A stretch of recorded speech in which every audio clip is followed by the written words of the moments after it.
अल्हम्दुलिल्लाह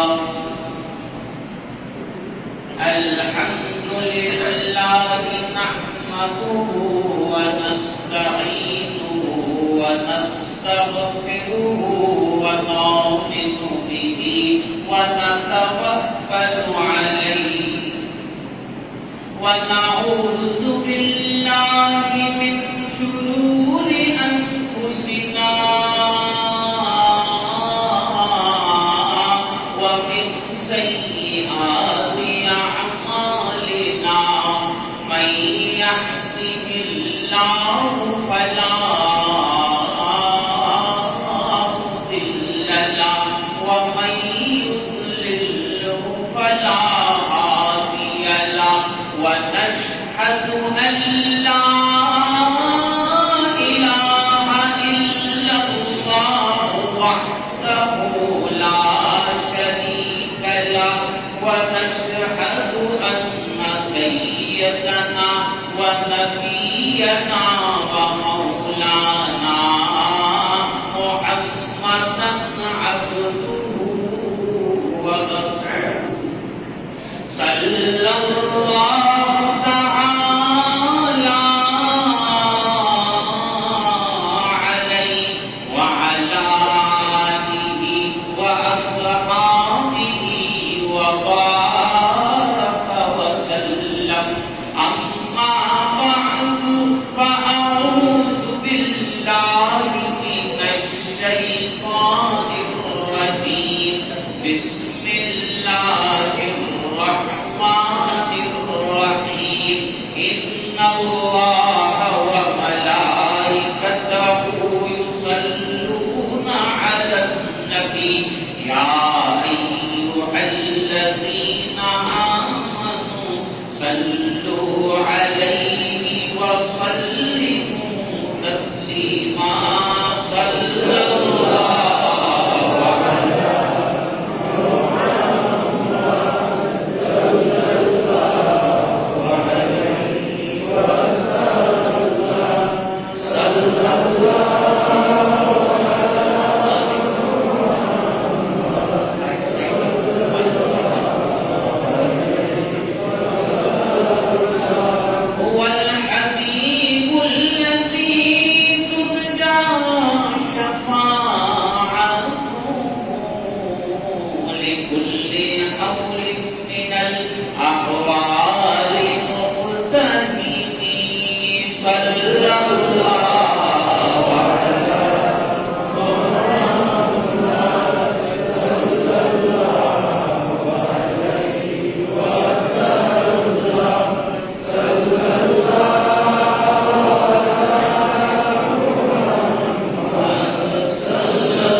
ونحن على ذلك من الشاهدين والشاكرين والحمد لله رب العالمين.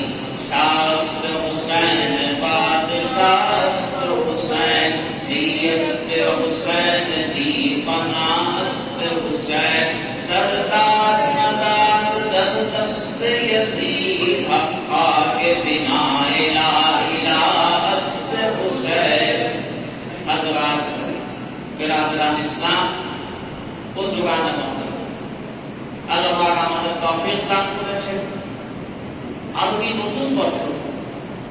1443 হিজরি দ্বিতীয় জুমা ইসলামী তারিখে ইসলামী বর্ষ পত্রিকার সবচাইতে ঘটনাবহুল দিন 10ই মুহররম।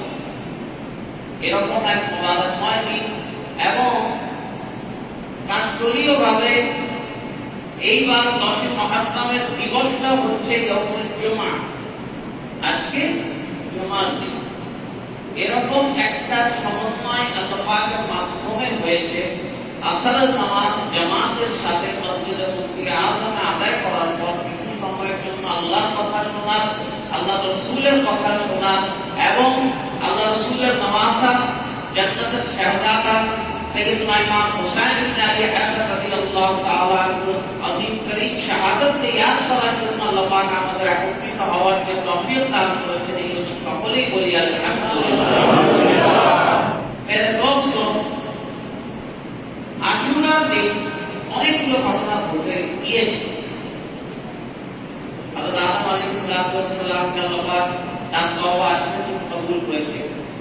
হযরত ইব্রাহিম আলাইহিস সালামকে নমরুদের আগুন থেকে আজকে রক্ষা করা হয়। হযরত ইউনূস আলাইহিস সালামকে মাছের পেট থেকে আল্লাহ পাক আজকে রক্ষা করেন। হযরত মূসা আলাইহিস সালাম যার ব্যাপারে হাদিস শরীফে ওই ঘটনার জন্য কাসরাতের সাথে রয়েছে, এই আজকের দিনেই তাকে নমরুদ থেকে রক্ষা করেন, নমরুদের আযাব থেকে রক্ষা করেন আর নমরুদকে নীল নদ অথবা লোহিত সাগরে আল্লাহ পাক তাকে ডুবিয়ে মারেন। আজকের দিনেই হযরত ঈসা আলাইহিস সালামকে আল্লাহ পাক আসমানে নিয়ে যান। আপনি হযরত আদম থেকে শুরু করে হযরত ঈসা আলাইহিস সালাম পর্যন্ত 10ই মুহররম নিয়ে যা যা ঘটনা ঘটেছে, যদি একটা বার পর্যবেক্ষণ করে দেখুন, সবগুলোই শুকরিয়া আদায়ের মতো ঘটনা। প্রত্যেক নবী রাসূল কোন একটা কঠিন বিপদের মধ্যে ছিলেন, কোন একটা কঠিন পরীক্ষার মধ্যে ছিলেন, আজকের দিনের ওসিলায় তাদের সেই বিপদ আল্লাহ পাক দূর করেছেন। যেমন হযরত ইব্রাহিম আলাইহিস সালামের আগুনটা, নমরুদের যে আগুনটা ছিল সেটা অনেক বড় পরীক্ষা ছিল, আল্লাহ পাক আজকের দিনে তাকে পরীক্ষা দেন। হযরত মূসা আলাইহিস সালামকে ফেরাউন থেকে আজকের দিনে নাজাত দেওয়া। স্বাভাবিকভাবে 10ই মুহররম আশুরা হওয়া উচিত ছিল মুসলমানদের জন্য জাতীয় শুকরিয়া আদায় দিবস। কারণ নবী রাসূলদেরকে এই দিনে এত বেশি আল্লাহ পাক আজাব দান করেছেন, অন্য কোনো দিনে দান করেন। এই জন্য আশুরাতে রোজাও রয়েছে। অনেক ভাইরা আছে রোজা রেখেছেন, আল্লাহ রাসূল 10ই মুহররম রোজা রাখার ফজিলত রয়েছে যে বছরের রমজানের পর সবচেয়ে ফজিলতময় রোজা হচ্ছে আশুরা। আর যে আশুরাতে আজকে রোজা রাখবে আল্লাহ পাক তার এক বছরের গুনাহ মাফ করবেন। আল্লাহ রাসূল যখন জানতে পারেন ইহুদিরাও আশুরাতে রোজা রাখতো, কারণ ইহুদিরা তুষার পথ, তখন আল্লাহ রাসূল নিয়ত করলেন সামনের বছর আমি 9 আর 10 দুইটা মিলে রোজা রাখবো। কিন্তু তার আগেই আল্লাহ রাসূলের ইন্তেকাল হয়ে গেল। কেউ যদি শুধু 10 রাখে আশুরা সওয়াব তো পাবেই, 9-10 রাখলে আরো ভালো, আলহামদুলিল্লাহ। এই সব ঘটনা ঘটেছে। কিন্তু 61 হিজরি সনে আল্লাহ রাসূলের ওয়াফাত মাত্র 50 বছর। 50 বছর কিন্তু বেশি সময়। 50 বছর বয়স অনুযায়ী, মানুষের বয়স অনুযায়ী মনে হয় 50 বছর অনেক বেশি, কিন্তু বিশ্ব তারিখে মানব সভ্যতার 50 বছরের কোনো মূল্যই নেই। এই যে বর্তমানে এটা কত 2021, তার আগে কি দুনিয়া ছিল না? ঈসার জন্মের আগে থেকে তো হাজার হাজার বছর ধরে দুনিয়া চলছে। এই হাজার হাজার বছর ধরে দুনিয়া চলেছে, এর মধ্যে 50 বছরের কি অফার।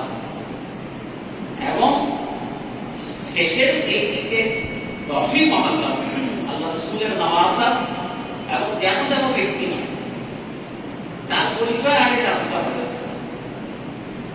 তার বড় ভাই সৈয়দনা হাসান ইবনে আলী মুসলিম জাহানের খেলাফত নিয়মের সর্বশেষ খলিফা।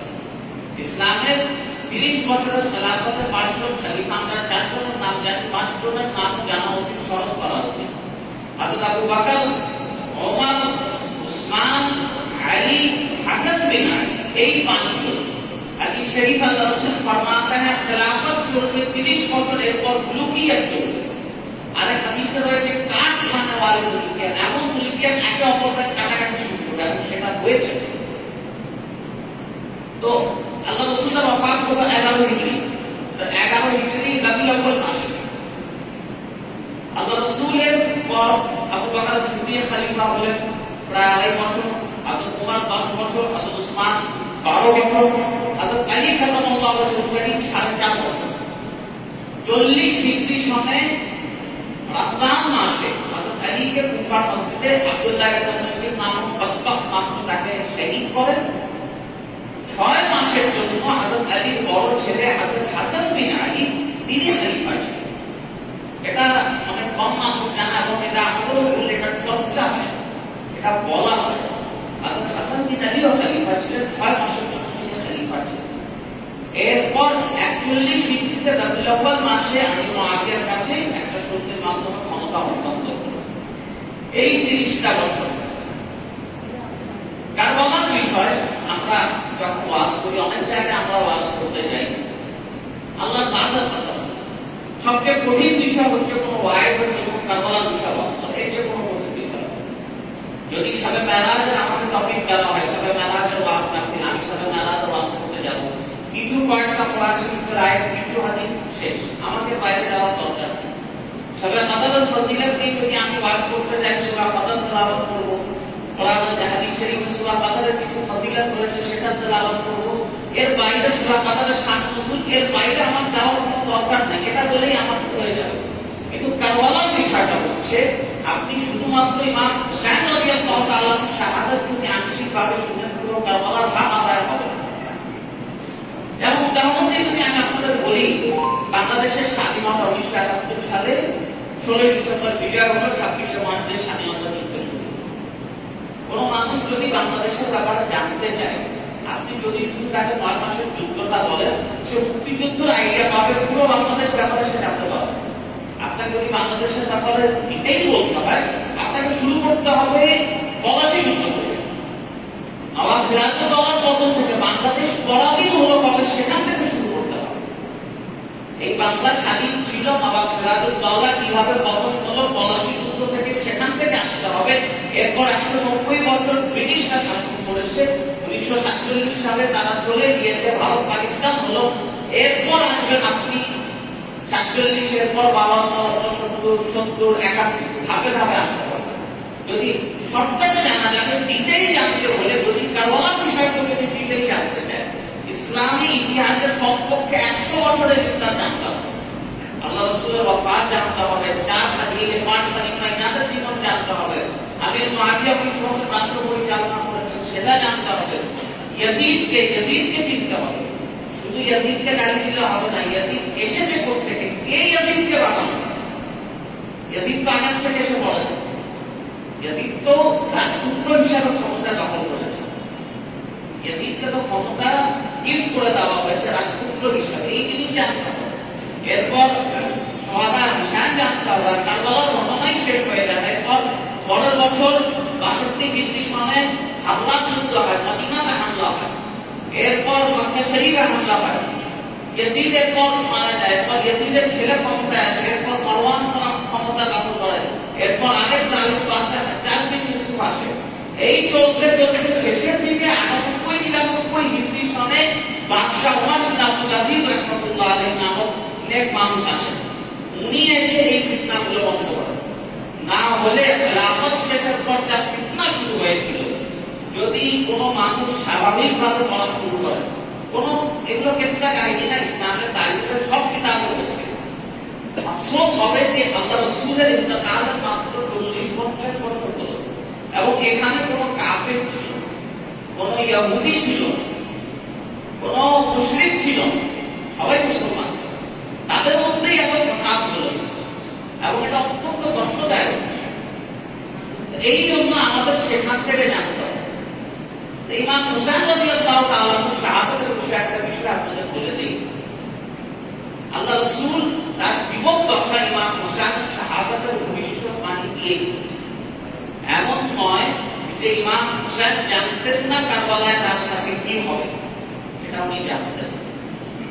হাদিস শরীফে রয়েছে। এবং यहाँ भी एक समझने की बात है, काफी चमत्कार একটা বিষয়। আল্লাহ রাসূলের জীবনটা যদি আপনি ঠান্ডা মাথায় অ্যানালাইসিস করেন, আপনি দেখতে পারবেন আল্লাহ রাসূলের জীবনের প্রতিটা কাজের পিছনে কোনো হেফাজত রয়েছে। আল্লাহ রাসূল যেমন ভাবে কাউকে কোনো দায়িত্ব দেননি, যদি এই কাজটা তাকে না দিয়ে তাকে দিয়েছেন মানে কোনো একটা হেফাজত রয়েছে। আল্লাহ রাসূল এই কাজটা যদি আবু বকরকে করতে বলেছেন তাহলে অবশ্যই কোনো হিকমত রয়েছে। এই কাজটা যদি আল্লাহ রাসূল উসমানকে দিয়েছেন তাহলে কোনো একটা হিকমত রয়েছে। শুধু মন চাইলে দিয়ে দিলেন এমন আল্লাহ রাসূলের প্রতিটা কাজের পিছনে একটা হিকমত রয়েছে। কারবালার বিষয়ে ভবিষ্যৎবাণীর হাদিস আল্লাহ রাসূল কাকে বলেছেন? হযরত আয়েশাকে বলেছেন। কারণ কি জানেন? কারবালা পর্যন্ত হযরত আয়েশা জীবিত ছিলেন। কারবালার ঘটনা পর্যন্ত হযরত আয়েশা জীবিত ছিলেন না। এখন উনাকে বলে লাভ রাখি, কারণ কিন্তু কারবালার আগেই ইন্তেকাল হয়ে গেল। যিনি কারবালা পাবেন তাকে বললেই না লাগবে। আল্লাহ রাসূলের সবার, আল্লাহ রাসূলের অনেক স্ত্রীর মধ্যে সবার শেষে যে স্ত্রীর ইন্তেকাল হয় হযরত উম্মে সালমা রাদিয়াল্লাহু তাআলা, সবার শেষে ওনার ইন্তেকাল হয়। কারবালার বিষয়ে হাদিসগুলো আল্লাহ রাসূল তাকে বলেছেন। কারণ কারবালার সময় পর্যন্ত তিনি দুনিয়াতে জীবিত থাকবেন। হযরত আয়েশা রাদিয়াল্লাহু তাআলা তাকে বলল তা বলো না, কারবালার ঘটনা 5 বছর আগে ওনার ইন্তেকাল হয়েছে। একবার হলো হযরত উম্মে সালমা রাদিয়াল্লাহু তাআলা, আল্লাহ রাসূল তার ঘরে আসলেন এবং তার ঘরে এসে রুমে ঢুকছেন এবং উম্মে সালমাকে বলছেন, দেখো আমি এখন একটু ঘরে যাচ্ছি, আমাকে ভিতরে কেউ ডাকবা না, আওয়াজ দিবা না, কেউ যাতে ভিতরে না আসে। এখন আল্লাহ পাকের ফেরেশতা জিবরাইল আসবেন, ওহী নাযিল করবেন। এইজন্য এই সময়টা আমার একান্ত দরকার, কেউ যাতে আমাকে ডিস্টার্ব না করে। আল্লাহ রাসূল ভিতরে গেলেন, উম্মে সালমা বাইরে আসেন। এমন সময় আল্লাহ রাসূলের নামাজা এই শিশু হুসাইন বিন আলী খুঁজতে খুঁজতে চলে আসতেছে। সবচেয়ে চমৎকার বিষয়, আল্লাহ রাসূলের সবচেয়ে একটা গুরুত্বপূর্ণ জিনিস ছিল, আল্লাহ রাসূলের একটা খুশবু ছিল। আপনি একটা আতর লাগালে বা কিছু করলে একটা খুশবু হয়। এবং আমি তো উল্টা উদাহরণ দিই, অনেক সময় দেখেন না ময়লার গাড়ি যদি যায়, সকালে যদি ময়লা ঠিক মতো না নেয়, অনেকক্ষণ পর ময়লা বন্ধ পাওয়া যায়। তো যদি একটা জায়গা হঠাৎ করে সব ঠিকঠাক একটা মাছের ব্যাগ নিয়ে আসবে, অনেকক্ষণ পর মাছের ব্যাগে চলে থাকে। আল্লাহ রাসূলের ক্ষেত্রে পুরো উল্টো জিনিস ছিল। আল্লাহ রাসূলের শরীরের মধ্যে আল্লাহ পাক এমন একটা খুশবু দিয়ে দিয়েছিলেন, আল্লাহ রাসূল মদিনার যদি কোনো রাস্তায় দিনে একবার হেঁটে যেতেন পুরো দিন খুশবু লেগে যেত। মানে ওই রাস্তা দিয়ে কেউ যদি দিনে কোনো এক সময় যেত, সে বুঝতে পারতো আজকে হয়তো কোনো এক সময় আল্লাহ রাসূলের রাস্তা দিয়ে গেছে। আল্লাহ রাসূলের শরীরের মধ্যে এমন খুশবু ছিল। হুসাইন বিন আলী রাসূলের খুশবু শুনে এসে গেল। এমন তিনি জিজ্ঞেস করছেন, আমি নানার কাছে যাবো, নানার কাছে, ছোট 4-5 বছরের বাচ্চা, নানার কাছে যাবো। আল্লাহ সাল্লাল্লাহু আলাইহি ওয়াসাল্লাম না যেতে পারবো না, মানা করেছে, মানা আছে, করে যেতে দিব না। এখন বাচ্চারা কি বুঝে? এই 4-5 বছরের বাচ্চা ঠান্ডা লেগে আছে, জিদ করবে, আইসক্রিম খাবে, আইসক্রিম খাবে। যত আপনি মানা করেন, যা মানা করবেন সেটা আরো বেশি করবে, যেটা মানা করবেন সেটা আরো বেশি করবে। তো হুসাইন বিন আলী তো বুঝছেন না, আরো কান্নাকাটি শুরু করে। এখন উম্মে সালমা পরেশান, কারণ আল্লাহ রাসূল সবকিছু বরদাস্ত করবেন, হুসাইনের চোখের পানি সরবে। তাহলে উম্মে সালমা ঠিক আছে, বাবু যাও। উনি ভিতরে গেলেন, যখন গেলেন সেই সময় আল্লাহ রাসূলের উপর হাতে জিবরাইল ওহী নাযিল করেছিলেন। তো ফেরেশতাদের দেখার অথরিটি আল্লাহ পাক নবী রাসূলকে দিয়েছেন, বাইরে যাতে ফেরেশতাদের দেখতে পাবে। এখন হাতে জিবরাইল ওহী নাযিল হচ্ছে, হুসাইনকে আল্লাহ রাসূলের কোলে গিয়ে বসে পড়লেন। রাসূলুল্লাহ হুসাইনকে আদর করতে লাগলেন। ওহী নাযিল শেষ হলো, হাতে জিবরাইল বললেন, ইয়া রাসূলুল্লাহ, আপনি আপনার নাতিকে মনে অনেক ভালোবাসেন। বললেন, হ্যাঁ আমি আমার এই নাতিকে অনেক ভালোবাসেন। আরেক হাদিসে হয়েছে, হুসাইন মিন্নি ওয়া আনা মিনাল হুসাইন, হুসাইন আমার থেকে আমি হুসাইনকে, হুসাইন আমার থেকে আমি হুসাইনকে, আমি আমার নাতিকে অনেক ভালোবাসি। তখন হযরত জিবরাইল বললেন, দেখো ইয়া রাসূলুল্লাহ, আপনি নাতিকে এত ভালোবাসেন, আপনারই কিছু মুসলমান লোকেরা আপনার এই নাতিকে আল্লাহ রাসূলকে বলে দেন। এবং এই জিনিসটা শুধু আল্লাহ রাসূল জানতেন এমন না, খাতুনে জান্নাত সাইয়্যিদা ফাতেমা যাহরা সালামুল্লাহ আলাইহা জানতেন। হাদার কামাল ফাতিহা হায়াবার রাসূলুল্লাহ ওয়া মালিক আমিনুল মুমিনিন মাওলা আলী ইবনে আবি তালিব কাররামাল্লাহু ওয়াজহাহু কারীম, তিনিও জানতেন। দেখুন বাবা মাও কেমন, আপনি যদি আগে থেকে জানেন, এই যে মাহফিলে অনেক ছোট বাচ্চারা আসে, এরা কি জন্য, এদের দিনাদের অনেকের বাবা মা ছাড়াই এসেছে মসজিদে। কেন এসেছে? কারণ বাবা মা জানে মসজিদে গেলে নিরাপত্তা রয়েছে। কেউ তো হয়তো কেউ বাচ্চাদের সরাই দেবে, কিন্তু প্রাণে মেরে ফেলবে বা কিডন্যাপ করে দিবে, এরকম তো মসজিদ জায়গা না। মসজিদ একটা শান্তির জায়গা। এজন্য ছোটবেলায় আমাদের আব্বা আম্মা যখন মসজিদে পাঠিয়ে দিত, টেনশন ফ্রি থাকতো। বাসার পাশে মসজিদ রয়েছে, যাতে আসবে কোনো এরকম ভয়ের কোনো কারণ নেই। রাস্তাঘাটে গেলে নাকি বাচ্চারা কই দৌড় দেয়। তো আপনি বাবা মায়ের দৃষ্টিতে দেখুন, তারা জানতেন তার ছেলের সাথে কি হতে যাচ্ছে। একটা বারও কিন্তু হযরত আলী অথবা ফাতেমা যারা আল্লাহর কাছে দোয়া করেন নাই, ইয়া আল্লাহ আমার ছেলেরা এত কঠিন পরীক্ষা দিতে পারবে না, আপনি তাদেরকে পরীক্ষা থেকে বার করুন। বরং তারা দোয়া করেছেন, ইয়া আল্লাহ হোসেন যাতে এই কঠিন অবস্থায় যাতে ইসলামের উপর পায়, সে যাতে হাতের উপর অটল থাকে, কোন অবস্থাতেই শয়তানের বশবর্তায় সে যাতে সত্য পথ থেকে সে বিচ্যুত না হয়। এমন ছিল হযরত ফাতেমা যাহরা এবং হযরত আলী ইবনে আবি তালিব রাদিয়াল্লাহু তাআলা আনহু। এই জন্য হচ্ছে তারা তো জানতেন ভাবে হয় না দোস্ত, এই জিনিসটা বুঝতে হবে আহলে বাইত কি একটা জিনিস। এখনকার দিনে আহলে বাইতের বিষয়ে আমাদের অনেক ভাইরা বলেন আহলে বাইতের বিষয়ে বাড়াবাড়ি করা হয়, হযরত আলীর ব্যাপারে, ইমাম হোসেনের ব্যাপারে বাড়াবাড়ি তখন হবে যখন কথাটা বলা হয়, যখন বলাই হয় না বাড়াবাড়ি। বছরে 52টা জুমা হয়, ঠিক না? ইংরেজি ক্যালেন্ডারে করে 52টা জুমা হয়। আমাদের মসজিদে তো আছে, আমাদের মসজিদে আল্লাহ রহমতে আহলে সুন্নাত আকিদার মানুষরা রয়েছে। আপনি অন্যান্য জায়গায় মসজিদে খুলবেন, বেশিরভাগ মসজিদে আপনি দেখবেন আছে আশুরার বয়ান, আশুরা উপলক্ষে আসবে, হযরত মুসা আলাইহিস সালামের ওয়াকিয়া হবে, আশুরার ফজিলত সব হবে, সব হবে। ইমাম মুসার কথা যাবে, ইমাম মুসার কথা আসলে এগুলো শিয়াদের জিনিস। আরে ভাই জান্নাত কি শুধু শিয়াদের? জান্নাত কি আমাদের হক নাই?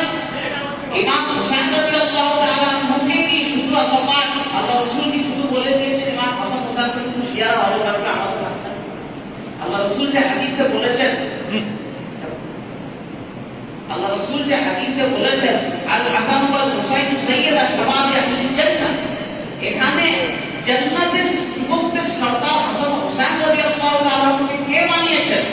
নবী মুহাম্মদ রাসূলুল্লাহ সাল্লাল্লাহু আলাইহি ওয়াসাল্লাম বানিয়েছেন। দুনিয়ার কোন মানুষ বানান।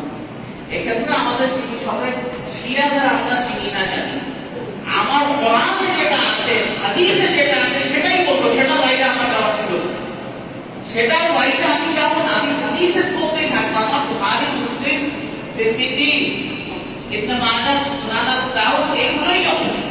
আমার এই জিনিসগুলোই যথেষ্ট, আমার বাইরে যাওয়ার কোনো দরকার নেই। এবং এগুলো সঠিক ঘটনা যেটা আহলে সুন্নাতের কিতাবে রয়েছে সেটাই তো বলা, চর্চাই হয় না আহলে বাইতের ব্যাপারে।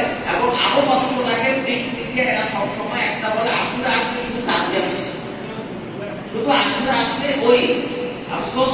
আপনি পত্রপত্রিকা দেখেন আশুরা আসলে তাজিয়া বেশির একটা ছবি আসছে, ইমাম হুসাইনকে কি মজলুম হালতে শহীদ হলেন সেটার কথা একটা ভালোবাসা। এই একটা কারণে একটা গ্রুপ আছে ইমাম হুসাইনের ব্যাপারে কথা বলারই দরকার নাই, আরেকটা আছে এই শিয়াদের তাজিয়া বেশি, এটার কারণে ইমাম হুসাইনকে প্রকৃত হক হচ্ছে সেই হক আমরা আদায় করতে পারি। এটা দোস্ত যেটা আগেই বলেছি মাঝখানে কারবালার বিষয়টা জানতে হলে আগে থেকে আমাদের করতে হবে কেন খেলাফত শেষ হলো ঠিক মতো। খেলাফতের সময় ইমাম হযরত আলী রাদিয়াল্লাহু তাআলা আনহুর সাথে আমির শাম এর খুব একটা বিরোধ ছিল, তিনি বায়াত করেন নাই। হযরত আলী শহীদ হলেন। ইমাম হাসানের সাথে আমির মুআবিয়ার যুদ্ধ অবস্থা ছিল। যুদ্ধের সময়, যুদ্ধের আগ মুহূর্তে সন্ধি হল। তো সন্ধিটা যখন হয়ে যায় সে সময় ইমাম হাসান পাওয়ার হ্যান্ড ওভার করেন আমির মুআবিয়া রাষ্ট্রভার গ্রহণ করেন। অনেকগুলা ধারা ছিল চুক্তির মধ্যে, চুক্তির একটা খুব গুরুত্বপূর্ণ ধারা ছিল হযরত আমির মুআবিয়া রাদিয়াল্লাহু তাআলা নিজের পরবর্তী স্থলাভিষিক্ত কাউকে বাড়াতে পারবেন। কারণ ইসলামে রাজতন্ত্র নাই যে ডাক্তারের ছেলে ডাক্তার হওয়ার সুযোগ আছে যদি সে ডিগ্রি পাস না করে, পারবে কোন মেডিকেল তাকে সুযোগ দিবে। ইঞ্জিনিয়ারের ছেলে ও যদি ইঞ্জিনিয়ারিং পড়ালেখা না করে তাকে কোন ইঞ্জিনিয়ারিং ফার্মে চাকরির সুযোগ দিবে। ব্যারিস্টারের ছেলে যদি এলএলবি কমপ্লিট না করে, এই লয়ার না করে, তাহলে তাকে কি সুযোগ দিবে? দিবে না। ইসলামের প্রিন্সিপাল হচ্ছে লায়ন আবু বকরের পর খলিফা হয়েছে ওমর। ওমর তো আবু বকরের খুব ছেলে ছিলেন, তাই না? ওমরের পর উসমান, উসমানের পর আলী, আলীর পর হাসান বিন আলী। এখানে একটা ক্লারিফিকেশন, মানে হাসান বিন আলীকে আলী খলিফা বানানো। হযরত আলীকে যখন তার মাথার উপর আঘাত করে আব্দুল্লাহ ইবনে মুসলিম বদবাখ মালউন, সে যখন তার উপর আঘাত করে, সে হযরত আলী মুমূর্ষ অবস্থায় হযরত আলীকে জিজ্ঞাসা করছে, হ্যাঁ আলী, আমরা আপনার পর কাকে খলিফা বানাবো? দেখুন, এটা একটা বললেন চান, যদি হযরত আলীর মতো দুনিয়ার প্রতি লালস থাকতো তাহলে উনি বলতেন আমার পরিবারও রাখো, কিন্তু দেখতে হবে আবু বকর, ওমর, উসমান, আলী, ইনাদের এই দ্বীনের পথে এনেছেন কে? নবী মুহাম্মদ রাসূলুল্লাহ সাল্লাল্লাহু আলাইহি ওয়াসাল্লাম। মরতে দম তক ইনারা অমর ছিলেন।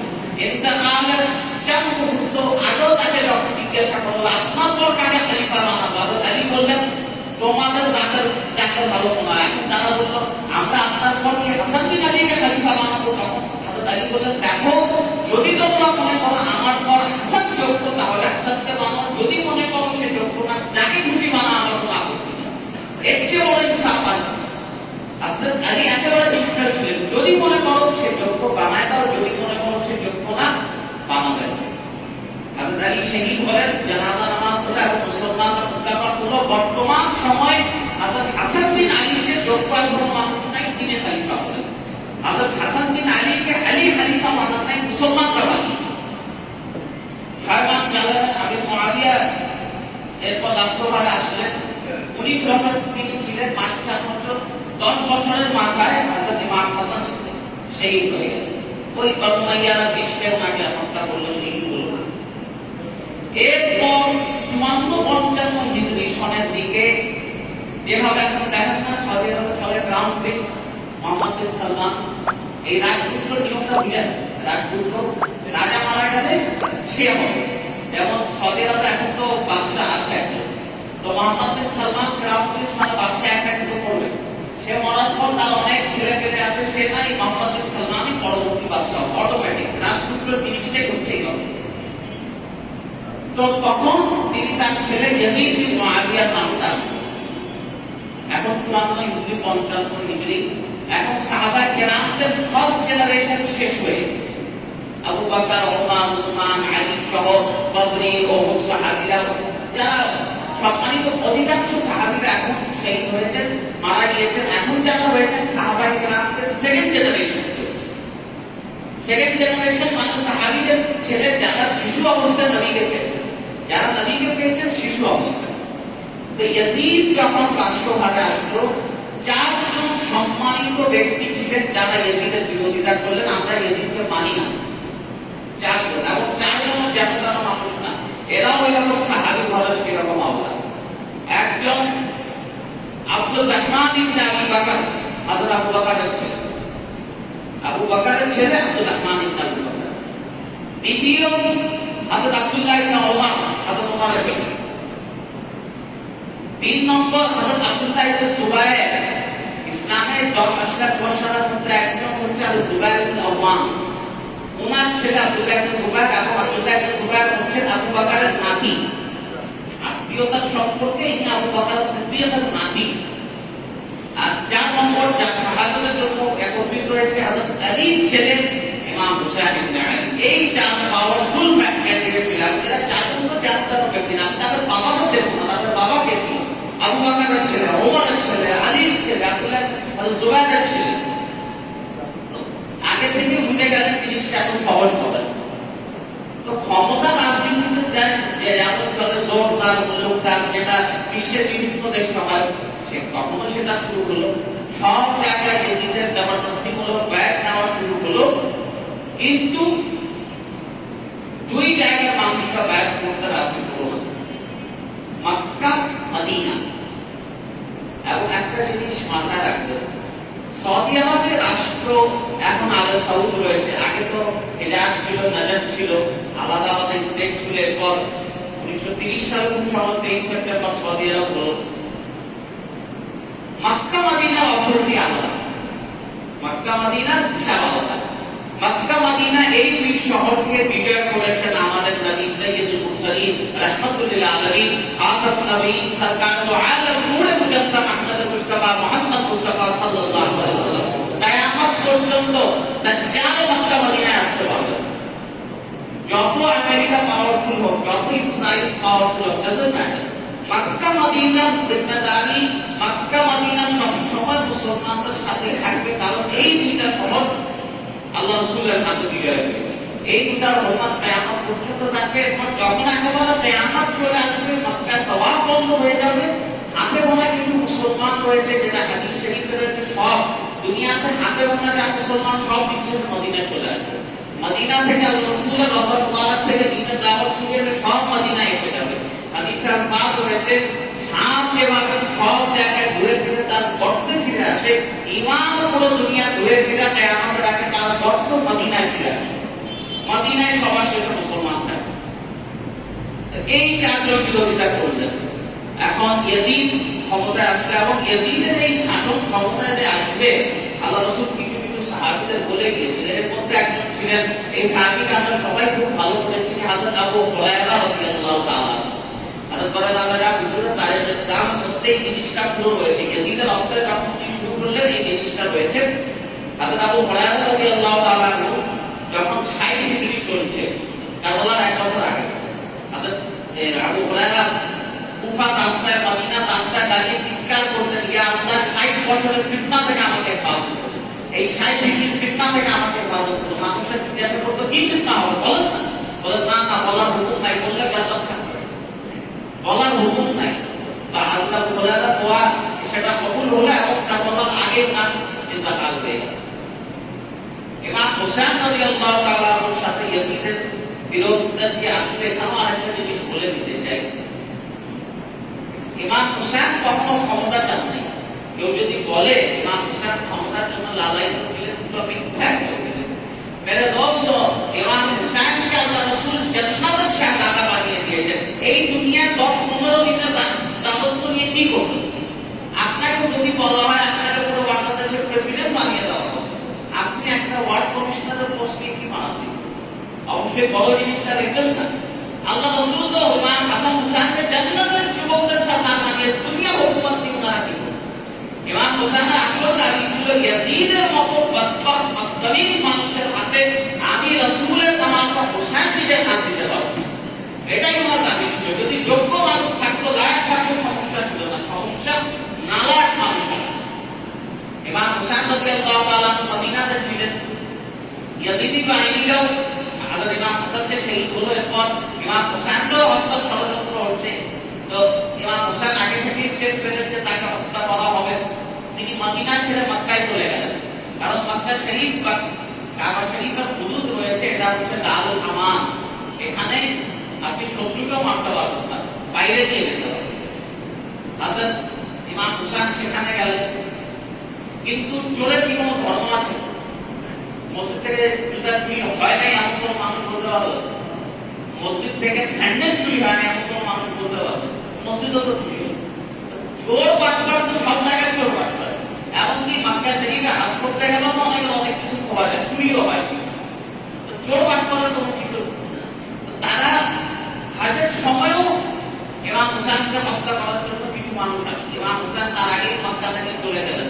মাঝখানে কুফা থেকে লোকেরা ডাক দিল, ইমাম হুসাইন আপনি চলে আসুন এখানে, আমি আপনার আগে আসবো। সে সময় কুফার গভর্নর ছিলেন নোমান ইবনে বাশীর, তিনি একজন নেকবখ মানুষ ছিলেন। ইয়াজিদের কানে যখন খবর গেল আলীর ছেলে রাসূলুল্লাহ তাআলা হুসাইন কুফাতে যাচ্ছে, এখানে একটু দায়িত্ব দিতে হবে, সে সাথে সাথে নোমান ইবনে বাশীরকে সরিয়ে উবাইদুল্লাহ বিন জিয়াদ নামক এক পাপিষ্ঠ জালিম মানুষ তাকে সেখানে গভর্নর বানিয়ে দিল, এবং তুমি যাও। সে সেখানে গেল, দায়িত্ব গ্রহণ করল। রাতারাতি পট পরিবর্তন হয়ে গেল। ইমাম হুসাইন সেখানে যাওয়ার পর তার আগে তিনি পাঠালেন তার ভাই মুসলিম বিন আকিলকে, ওনাকে পাঠালেন। প্রথম দিকে নোমান ইবনে বাশীর ছিলেন, সাধারণ অভ্যর্থনা রাখা হলো। তখন উবাইদুল্লাহ বিন জিয়াদ আসলো, নোমান মুসলিম বিন আকিলকেও শহীদ করা হলো। তার 2টা বাচ্চা ছিল, মুহাম্মদ ইব্রাহিম 4 বছর 6 বছর, তাদেরও পালন করে দেওয়া, কাউকে রাখা। তিনি আগে গিয়ে খবর দিয়ে আসলেন ইমাম হুসাইনকে যে আপনি কুফায় চলে আসুন, কারণ প্রথমে অনুকূল পরিবেশ পেয়েছিলেন। পরে রাতের আকারে যখন ক্ষমতা পরিবর্তন হয়ে উবাইদুল্লাহ বিন জিয়াদ আসলো, তাকে যখন কতল করতে যাওয়া হচ্ছে, উনি বারবার আফসোসের সাথে এই বিষয়টা বলছেন, আমি মরে যাচ্ছি,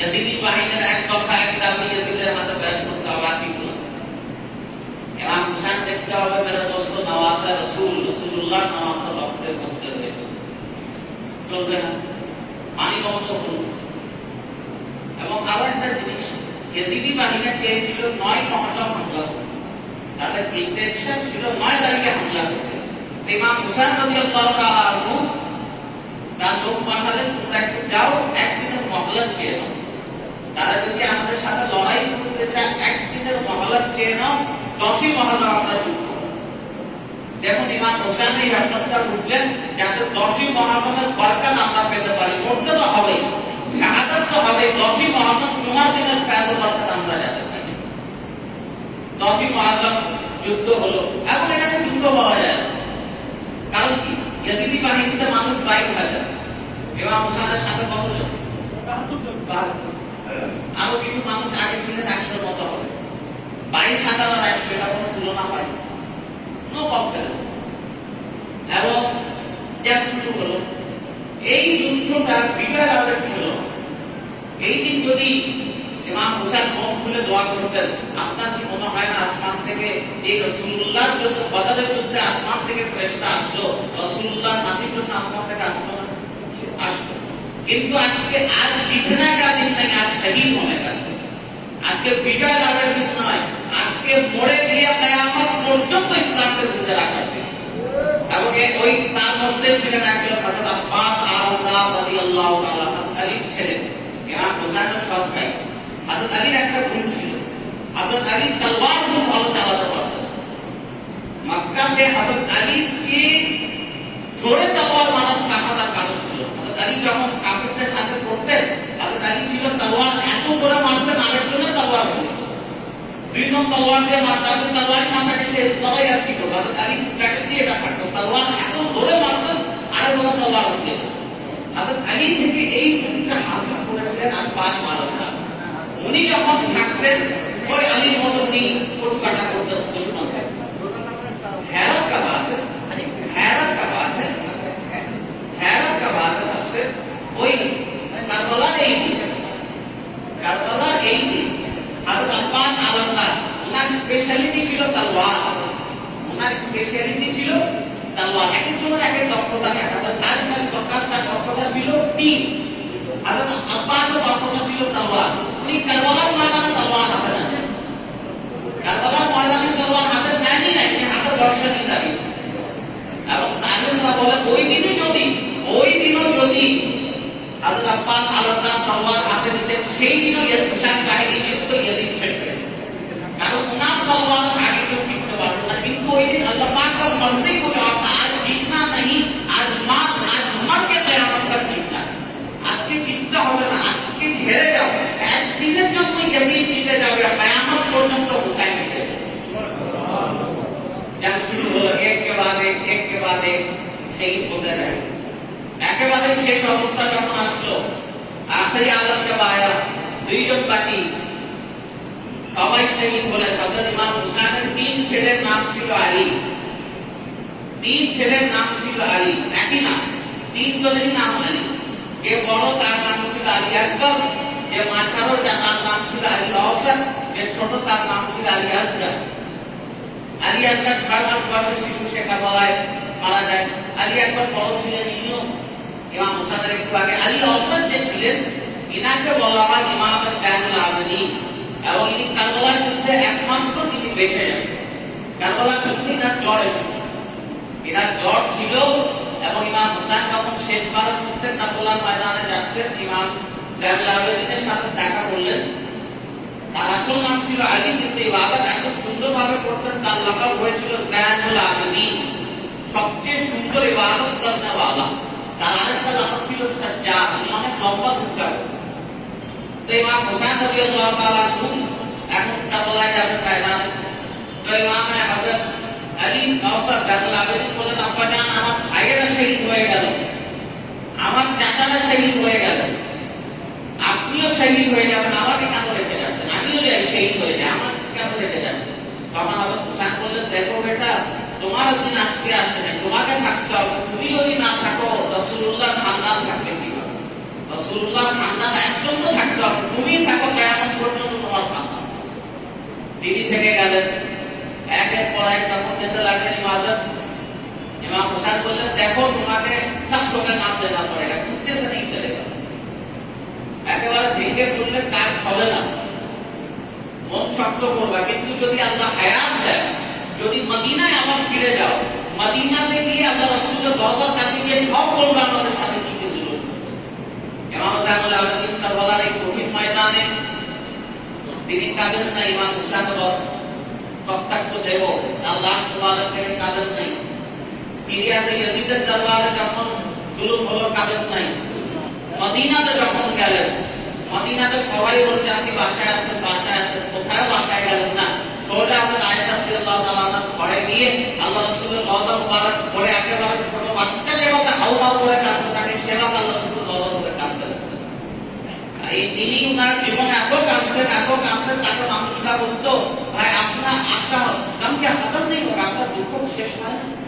তিনি বললেন দেখো আমি আমার এই চোখ দিয়ে আমার আপন পরিবারের 18 জনকে আমার সামনে জবাই হতে দেখেছি, আমার চোখ দিয়ে আমার সামনে 18 জনকে জবাই হতে দেখেছি। আপনি আপনার এই করোনার বাস্তবতায় দেখুন, গত 1-1.5 বছর যে করোনা গেল, অনেক পাশে এমন রয়েছে করোনাতে একই পরিবারের 2-3 জন মারা গিয়েছে, আছে না এমন অনেক পরিবার।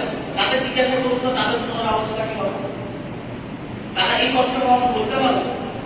ইমাম জালাল আলাদিন বললেন আমি আমার চোখ দিয়ে আমার পরিবারের 18 জনকে আমি শহীদ হতে দেখেছি। তোমরা বলছে ইয়ামান খতম করা হাদিস দিয়ে খতম নেই হতো।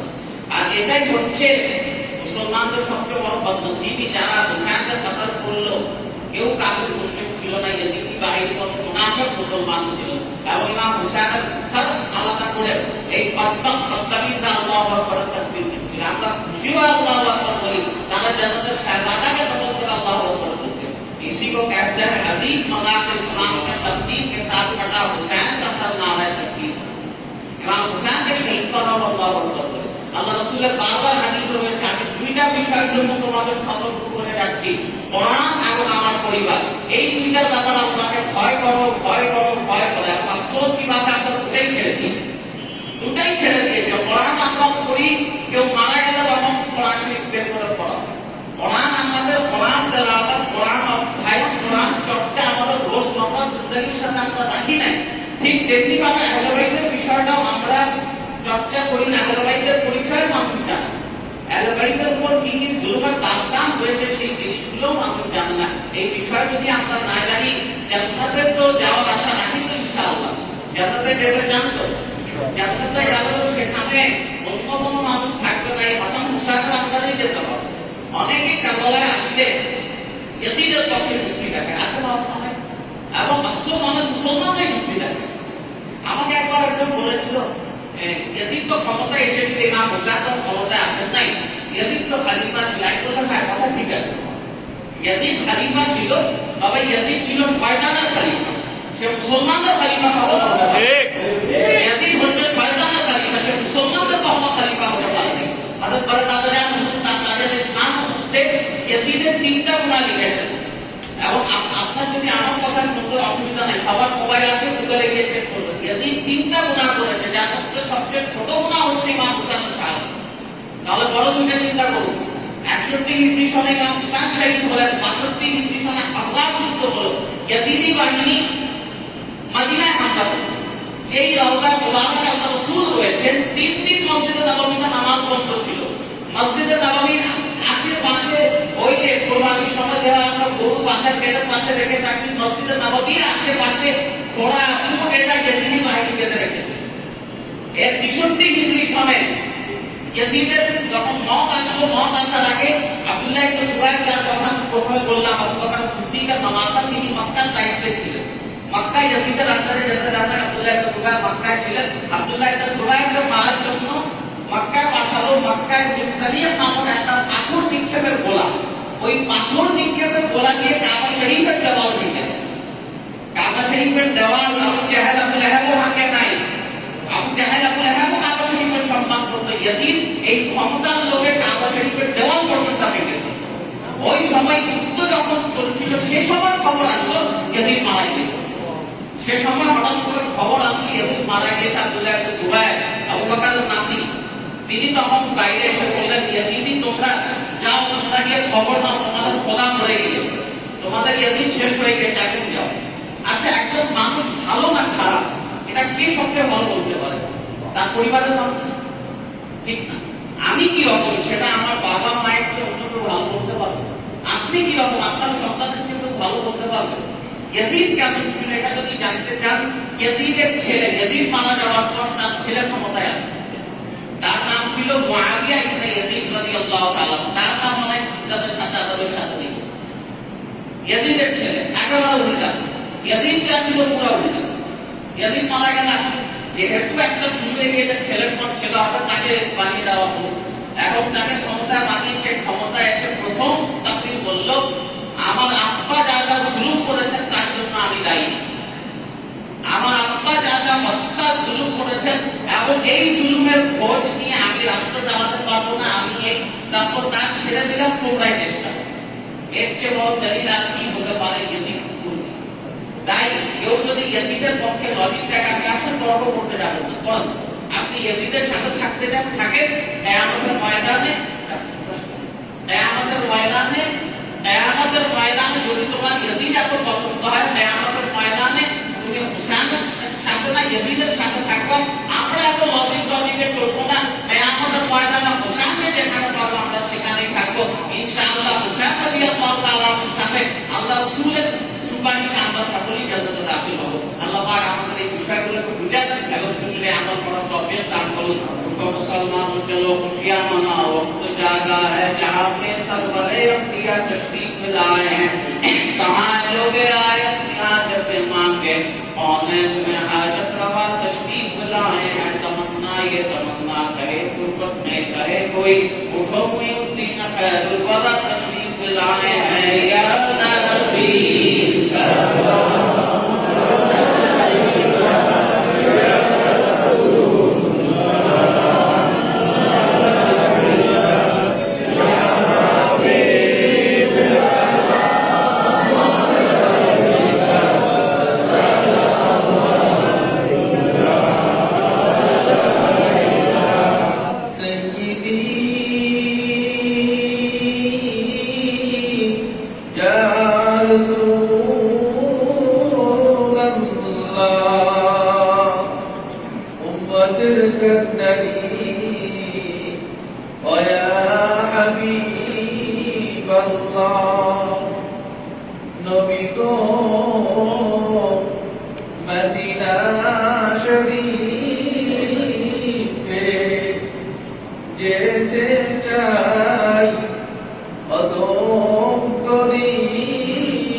पुकारे हम तुम्हारे तुम हमारे या नबी सलाम अलैका या रसूल सलाम अलैका या हबीब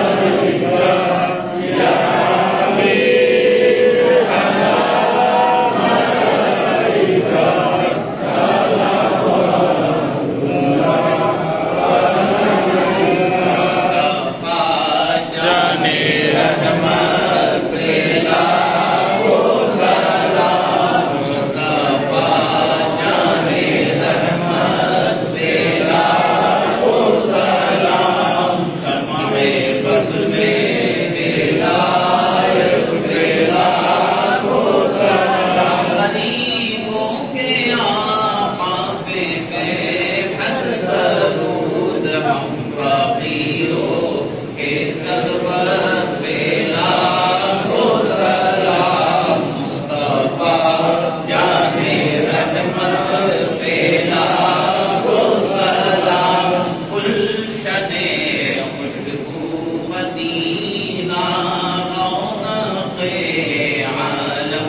मदीना नबी का रोज़ा मदीना जन्नत से प्यारा मदीना या नबी सलाम अलैका या रसूल सलाम अलैका या हबीब सलाम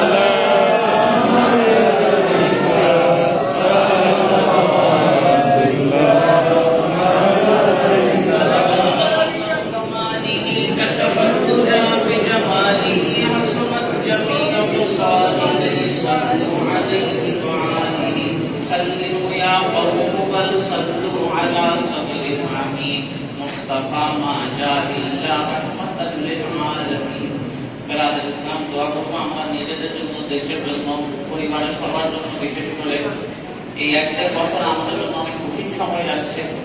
আমাদের অনেক আত্মজনিক বড় মারা গেল, আমাদের মহল্লা থেকে অনেকেই মারা গেল। সবার জন্য দোয়া করবো আল্লাহ যাতে এই যে লকডাউনের মতো পরিস্থিতি যাতে আর আমাদের না আসে, আমরা যাতে স্বাভাবিক জীবন যাতে চলতে পারি। কারণ সবাই অর্থনৈতিক মন্দার মধ্যে যাচ্ছে, চাকরিজীবী ব্যবসায়ী ভাই সবার ক্ষতি হচ্ছে। আল্লাহ পাকের কাছে দোয়া চাওয়ার ছাড়া কোনো আমাদের আশা নাই। আর সবচেয়ে গুরুত্বপূর্ণ বিষয় ইমাম হুসাইনের মহাব্বতের সাথে যে সম্পর্কটা রয়েছে সেটা হচ্ছে হকের উপর কায়েম থাকা, সত্যের উপর কায়েম ও দায়েম থাকা। এই বিষয়টা আমাদের বোঝা উচিত। আমরা যাতে এই বিষয়ের উপর কায়েম ও দায়েম থাকতে পারি, আল্লাহ পাক আমাদের সেই তৌফিক দান করুন। আল্লাহুম্মা আমিন। আলহামদুলিল্লাহি রাব্বিল আলামিন ওয়াস সালাতু ওয়াস সালামু আলাইকা ইয়া সাইয়্যিদাল আমবিয়া'i ওয়াল মুরসালিন। আল্লাহুম্মা রহমনা ফাইন্নাকা খায়রুর রাহিমিন। আল্লাহুম্মা আনসুরনা ফাইন্নাকা খায়রুন নাসিরিন। আল্লাহুম্মা রযুকনা ফাইন্নাকা খায়রুর রাযিকিন। আল্লাহুম্মা আফিনা মিন কুল্লি বালাইদ দুনিয়া ওয়া আযাবিল আখিরাহ ফাইন্নাকা আলা কুল্লি শাইইন قدير. اللهم اهدنا الصراط المستقيم صراط الذين أنعمت عليهم غير المغضوب عليهم ولا الضالين. يا الله يا رحيم يا غفور رحيم তাফসীর মুহাম্মদ জুমান মুবারক মহিন মাওলা ইয়া আল্লাহ গুনাহগার খাতাকার এখানে একত্রিত হয়েছি মাওলা করিম। ইয়া আল্লাহ এখানে যা কিছু আমরা কোরআন তেলাওয়াত যা ওয়াজ নসিহত আপনার হাবিবের সাথে সালাম নজরানা পেশ করা হলো, যা তাবারক ইন্তজাম হয়েছে, যে সমস্ত ভাইরা কিভাবে শরীক হয়েছে, যারা মেহনত করেছেন, যারা সব ইন্তজাম হাজির ছিলেন, এই সব খেদমত আপনি কবুল ও মঞ্জুর করে দেন মাওলা। সকলের মধ্যে যা ভুল ত্রুটি হয়েছে সেটা মাফ করে দেন মাওলা। সকলের সওয়াব হুজুর সাইয়্যিদুল মুরসালিন রাহমাতুল আলামিন খাতুন নবী সরকারুল আলম ফরিদুল আসলাম আহমদ মুস্তাফা মুহাম্মদ মুস্তাফা সাল্লাল্লাহু আলাইহি ওয়াসাল্লাম মুবারক হাদিয়া পেশ করা হলো। ইয়া আল্লাহ হুজুর পাকের ওসিলায় আমাদের জিন্দেগীর সমস্ত গুনাহ খাতা আপনি মাফ করে দেন, আমাদের নেক বন্দেগী মঞ্জুর এবং কবুল করে দিন মাওলা। ইয়া আল্লাহ বিশেষ করে আমাদের আত্মীয় স্বজন ভাই ব্রাদার যারা ইন্তেকাল করেছেন তাদের করে দেন। ইয়া আল্লাহ কয়েকদের বছর করোনার মধ্যে করোনা একদম করে আমরা আমাদের জাতীয় সদর মারা গিয়েছে তাদের আপনি মাফ করে দেন। ইয়া আল্লাহ বিশেষ করে আমাদের মহল্লা যারা যারা ইন্তেকাল করেছেন তাদের আপনি মাফ করে দেন। ইয়া মাওলা কারীম ইয়া রাহিম বিশেষ করে আমরা যারা আমাদের পাশে বসে দোয়া করছি মুফতি আজম সৈয়দ নাজিমুল হাসান বরকতি রাহমাতুল্লাহ আলাইহি ওনার খানদানের যত মুরব্বিয়ান কেরাম ইন্তেকাল করেছেন ইয়া আল্লাহ সৈয়দ মান্নান বরকতি সৈয়দ দয়ান বরকতি সৈয়দ ফজলুর রহমানের যত আওলাদ ইন্তেকাল করেছেন আমার দাদা সৈয়দ মাওলানা বরকতি নানা জান সৈয়দ গফরান বরকতি বরকতি সৈয়দ রহমান গাজী বরমান সৈয়দ আফরান বরকতি সৈয়দ গফরান বরকতি সবাইকে আপনি মাফ করে দিন আল্লাহ। আল্লাহ মহান নসিব করুন মাওলা ইয়া আল্লাহ हिंदुस्तान में पाकिस्तान ऑस्ट्रेलिया ना আমাদের যে খানদান মুরব্বিরা রয়েছে তাদের সুস্থতার সাথে নেক হায়াত দান করুন আল্লাহ। ইয়া আল্লাহ আমাদের মুরব্বি যারা রয়েছে তাদের আপনি নেক হায়াত দান করুন। ইয়া আল্লাহ আমাদের মাওলানা সুফান সাহেবকে আপনি সুস্থতার সাথে নেক হায়াত দান করুন। ইয়া আল্লাহ আমাদের মুরব্বি মাওলানা সাহেব ওয়াহিদি সাহেব উনাকে আপনি নেক হায়াত দান করুন। আল্লাহ পীর মুরাদুল্লাহ ভাইজানকে আপনি নেক হায়াত দান করুন, সুস্থতার সাথে সালামতের মধ্যে রাখুন। আমার সৈয়দ পাক বরকতি সুবহান বরকতি দাদুল মুরাদ মাসাজ সব দারুন করুন। ইয়া আল্লাহ সমস্ত আমার আব্বার জান্নাত মানছিলাম পরিবারের জান্নাত মানছিল এটা কবুল করে দিন মাওলা। ইয়া আল্লাহ এই সমস্ত ভাইরা আমাদের সাথে খিদমত করেছেন তাদের খিদমত আপনি কবুল করে দিন মাওলা। ইয়া আল্লাহ আমাদের মসজিদে যে সমস্ত মুসল্লিরা ইন্তেকাল করেছেন মসজিদ কমিটির যে সমস্ত সদস্যরা ইন্তেকাল করেছেন তাদের আপনি মাফ করে দিন মাওলা। ইয়া আল্লাহ মসজিদের ইমাম মাহবুব আজম যারা ইন্তেকাল করেছেন ইয়া আল্লাহ আমাদের নিয়ামত আমাদের মুমিন সাহেব মাওলা। ইয়া আল্লাহ আমাদের দরবার ভাই মাওলা যারা ইন্তেকাল করেছেন ইয়া আল্লাহ আমাদের মুজফফর ভাই তাদের সবাইকে আপনি মাফ করে দিন মাওলা। ইয়া আল্লাহ আমাদের মহল্লা যারা মুরব্বিরা ইন্তেকাল করেছেন তাদের আপনি মাফ করে দিন। ইয়া আল্লাহ যে সমস্ত ভাইরা এখন জীবিত রয়েছে মুরব্বিরা রয়েছে তাদের সুস্থতার সাথে নেক হায়াত দান করুন। ইয়া আল্লাহ আমরা যাতে মিলেমিশে থাকতে পারি মহব্বতের সাথে থাকতে পারি সেই তৌফিক দান করুন। ইয়া আল্লাহ আশুরার দিন অনেক বরকতের দিন মাওলা। ইয়া আল্লাহ এই দিনের ওসিলায় অনেক নবী রাসূলকে অনেক মুসিবত থেকে আপনি নাজাত দান করেছেন মাওলা। ইয়া আল্লাহ আমাদের সমস্ত পরেশানি আপনি দূর করে দিন মাওলা। ইয়া আল্লাহ আজকের দিনের আসল শিক্ষা হচ্ছে ইমাম হুসাইনের মহব্বতটা ইমাম হুসাইন সবের উপর যে মায়ের দান ছিলেন সেই শিক্ষা আমাদের হাসিল করার তৌফিক দান করুন। ইয়া আল্লাহ আমরা আহলে বাইতকে চিনি না জানি না মাওলা আহলে বাইতের মহব্বত দ্বারা আমাদের অন্তর মালামাল করে দিন মাওলা। ইয়া আল্লাহ এক ইয়াজিদ তো মরে গিয়েছে কিন্তু সমাজে ইয়াজিদের মতো মাকসাদ অনেক মানুষের রয়েছে মাওলা। ইয়া আল্লাহ আমাদের সবার অন্তরকে হুসাইনি জজবা দ্বারা আপনি মুনাওয়ার করে দেন মাওলা। ইয়া আল্লাহ ইয়া রাহিম আমাদের সবাইকে হজ করার তৌফিক দান করুন। মক্কা শরীফের হাজিরি আমাদের ভাগ্যে লিখে দিন, মদিনা মুনাওয়ারার দিদার আপনি আমাদের ভাগ্যে লিখে দিন মাওলা। ইয়া আল্লাহ যার যে পরেশানি আছে দূর করে দিন মাওলা। ইয়া আল্লাহ আমাদের ভাইদের চাকরি বাকরিতে সমস্যা তাদের চাকরি বাকরির বরকত দান করুন, ব্যবসা বাণিজ্যের বরকত দান করুন। আমাদের সবার ভাগ্যে আপনি হালাল রিজিক লিখে দেন মাওলা। দুনিয়ার হালাল রিজিক লিখে দেন, আখিরাতের হালাল রিজিক লিখে দেন। ইয়া আল্লাহ জান্নাতের রিজিক লিখে দেন। ইয়া আল্লাহ কাউসারের রিজিক আপনারা রাসূলুল্লাহ হাতে দান করতে পারি সেই তৌফিক দান করুন মাওলা। ইয়া আল্লাহ যার যে পরেশানি আছে দূর করে দেন মাওলা। যে সমস্ত মেয়েদের বিয়ে হচ্ছে না বিয়ের বন্দোবস্ত করে দেন মাওলা। রব্বানা তাকাব্বাল মিন্না ইন্নাকা আনতাস সামিউল আলিম রব্বানা ফাগফির লানা যুনুবানা ওয়া কাফির আন্না সাইয়্যাতিনা ওয়া তাওয়াফানা মা'আল আবরার আলাল্লাহি তাওয়াক্কালনা রব্বানা লা তাজআলনা ফিতনাতাল লিল কওমিজ যালিমিন ওয়া নাজ্জিনা برحمتك من القوم الكافرين إلهي عبدك العاصي يتعاقب رب الذنوب وبكاها فإن ترحم فأنت لذاك أحد وإن تغلب فمن يرحم سواك إلهي بحق بني فاطمة کے بقول ایمان انہیں کو فاطمہ اگر دعوت مرکبنی والقبول منو دست دامان آلے